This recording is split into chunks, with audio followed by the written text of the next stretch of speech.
I'm Christian Lamichka for Country Music News International, and today on the show we have Jason Charles Miller.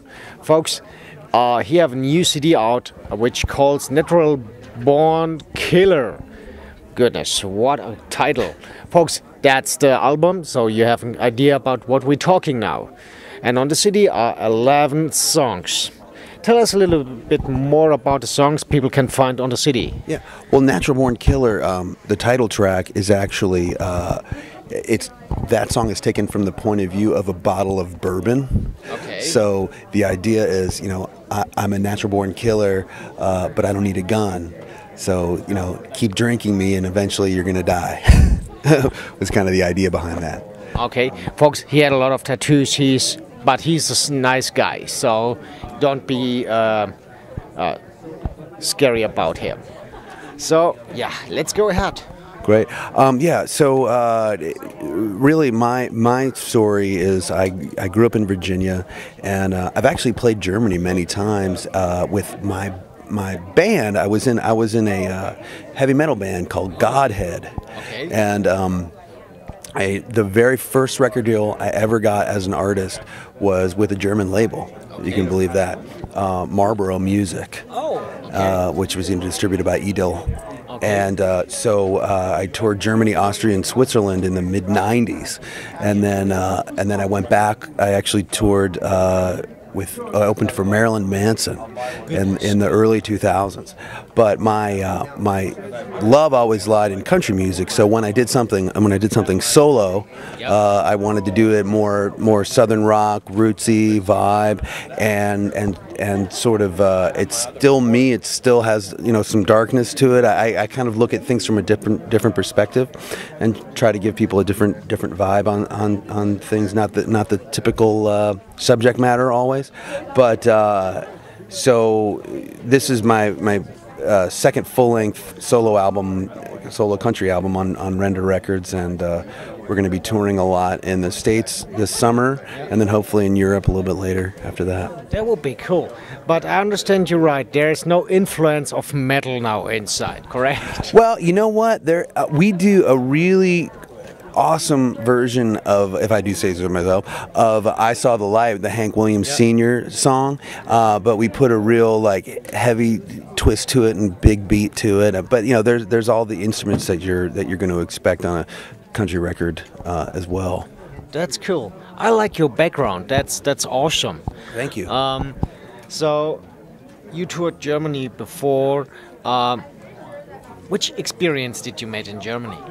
Well, it was interesting. Like when I toured there in the 90s, touring the western side and the eastern side was a big difference, because the eastern side was still really integrating. Yeah. And even when I played Berlin, seeing both sides of Berlin, the one sort of vibrant side and the other side, everything was kind of stark and the same. And I know that's really changed a lot in the last, it's been like 18 years.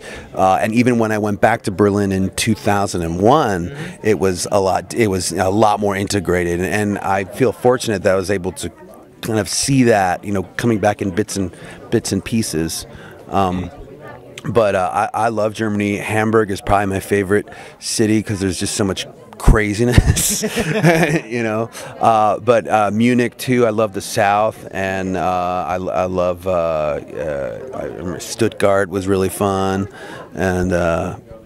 Just having a day off, and I got to go to the Dome in Cologne, and that was really cool. And then other days off were just early. There's so much history, and I remember I had this book of this little tourist guide book, and we're like, oh hey, let's go to this little church, or let's find this little museum or something like that. And I tried to take advantage of it as much as I could, before sound check, to just explore the city. I feel like you never know when you come back.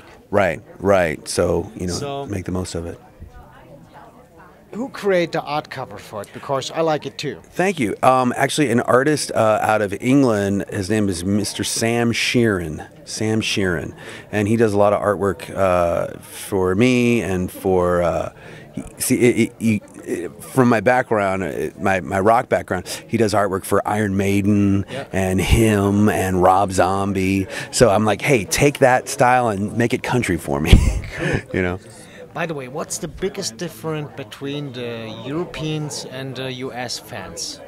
I've noticed, as far as live shows go, European fans are a lot more punctual. Explain a little bit more for the folks which don't have no idea what you're talking now about punctual. Right. Well, when you have American shows, people tend to kind of stroll. Like if the Doors are at, let's say the Doors are at 7 o'clock, and the first band is on at 8, and then the headliner's on at 9. People tend to straggle in, slowly come in. And by the time the headliner is on, well, then maybe it's almost full then. And then by the time the third or fourth song of the headliner is on, then it's full. But I noticed in Europe, if the Doors are at 7 o'clock, everybody's there at 7 o'clock. Yeah, you we're know? on time. Yes. So as an opening act, I really would appreciate that in Europe, because everyone's already there when you're on, and that makes a huge difference. So if people likes to hear now more about your CD and want to keep up to date with you, what they have to do? What's the best way? If you just remember my name, Jason Charles Miller, so jasoncharlesmiller.com, and that links you to all of my Facebook, Twitter, all of that stuff. I'm really active on Twitter and Facebook. I'm posting on it all the time. Before we start the interview, I talked with him, and he said he answers all his Facebook requests by himself. That means it could take a little bit longer before you get an answer, but when you get an answer, it's here. So folks, stay here with us at countrymusicnewsinternational.blogspot.com to find out more information about Jason Charles Miller and his music and his career, and we promise we'll keep you up to date with him. Have a good one.